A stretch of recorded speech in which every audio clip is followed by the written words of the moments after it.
Well, today I am going to spend the whole day at the British Museum, which is probably my favourite place in the world, and I always get a bit of a thrill as I come around the corner here and see it kind of unfold in front of me.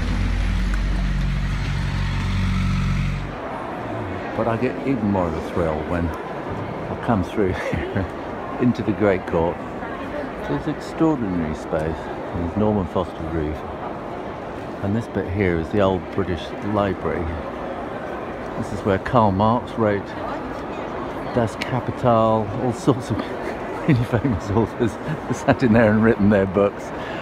And they lined it, used to be red brick, and they lined it with this white, and they've done this fantastic ceiling, cleaned up all the stone. And it used to be that you could only kind of see in here from these windows on the side. And my dad used to bring me here when I was little.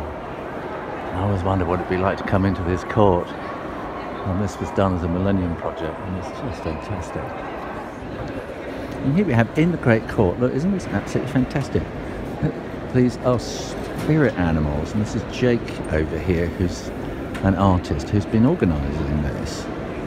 And there's a big thing on about living with gods, peoples, places and worlds beyond. So this is kind of trying to do something about spirituality without imposing anything on anybody or making people feel uncomfortable. So these are people's spiritual animals, a bit like Philip Pullman's demons in the Dust books. How you see yourself as another creature, your kind of chosen spiritual animal. I just love the British Museum, and I love looking at all this really old kind of ancient Greek stuff. And look, you can see round behind and see how the hairstyles are actually sort of put together. And these fascinating ancient things. I really feel in touch with the artist. And my family gave me membership of the British Museum, which means I can sit up in the members' room and look out of the window, have a cup of tea and watch everything go by. And then I can sit down in the galleries and look at things and get my sketchbook out and do little painting-y, sketchbooky things. And these old characters here, they kind of give me real inspiration for characters for children's books. And you just start with these things and sketch and doodle, and eventually they lead into something different. And just look at these incredible dancers. I've learned so much from sort of copying and drawing these ancient Greek paintings. I have been drawing and looking all day, and it's exhausting. Concentration. Well, this is Archbishop Tutu, and rather strangely, he's on the side of a building.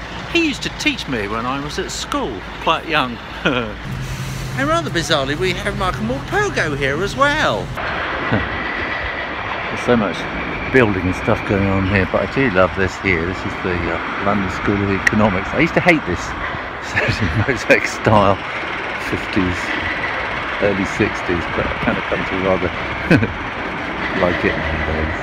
Near the Royal Courts of Justice here, and don't quote me, but I think this dragon up there to let you know you are now entering the City of London, so watch out. So here we have another dragon, and I was right, look, City of London, this is telling you, watch out, you're entering the City of London.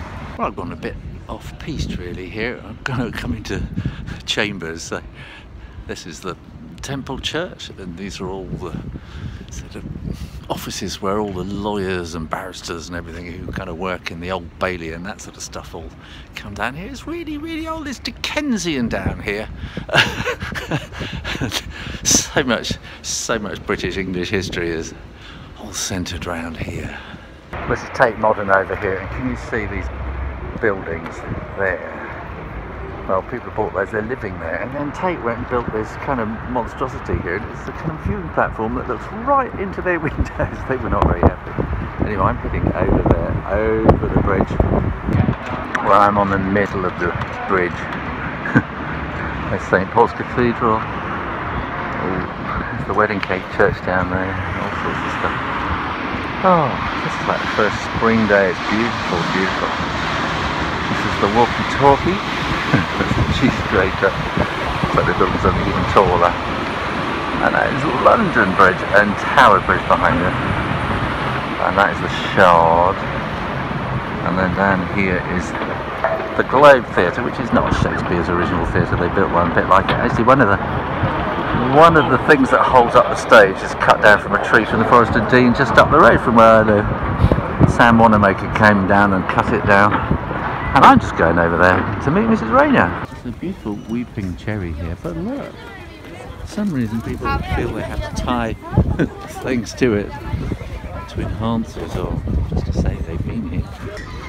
Not only are they in love, they buy a whole bed of anemones and cherries. It must be spring. Now, I don't know if you can see up there in what looks like a woodpecker hole. It's not a woodpecker, but a parakeet. And I think somebody's escaped one day, and this whole massive flock of parakeets are kind of loose in London now. It's just, it sounds a bit Australian, with sort of sunny climes. This is what the tourists want to see. They want to see the Horse Guards all on sentry duty outside Horse Guards Parade. So here we have the River Thames at night. Very, very beautiful. We've been out to the theatre, and it's a lovely warm balmy night. It's like spring. I spent Sunday morning at the Tate Modern, which is all modern art, and a lot of it I kind of found quite depressing because it's kind of, it's all reaction to the Second World War, a lot of it, from the First World War.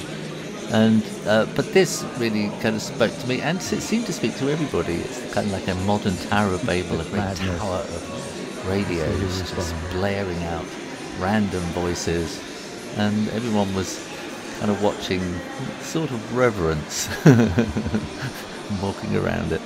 And now I'm back home in my studio, and looking out of the window, I remember why it is I built the pond, so that when I was having dreamy artistic thoughts, I could stare out and maybe little birds would come and bathe themselves and fly away.